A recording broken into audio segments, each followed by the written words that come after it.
I originally came to see Dan about 2 years ago. I had massive confidence issues over kind of relationship breakups, with issues with work. I was in a kind of very dark place at that time. I couldn't see any way out of where I was, and a friend recommended Dan to me, so I came for an original session.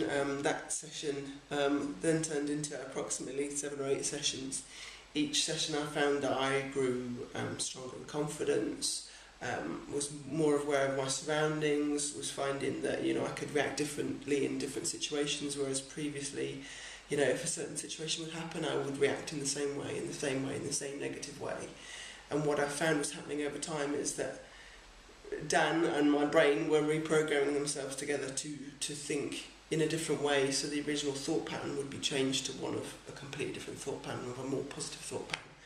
I originally derided hypnotherapy and NLP as what I described down as voodoo magic.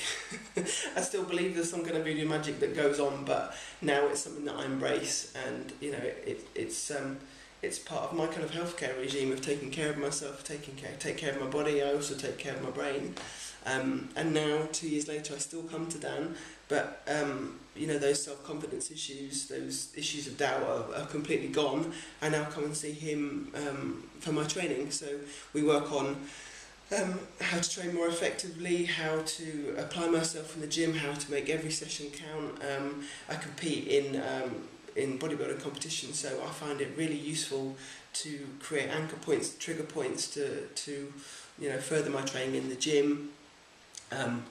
I would thoroughly recommend anyone who has any phobias, any confidence issues, paranoia, depression, doubt, self-doubt, to come and see Dan. Without doubt, he made a massive difference in my life 2 years ago.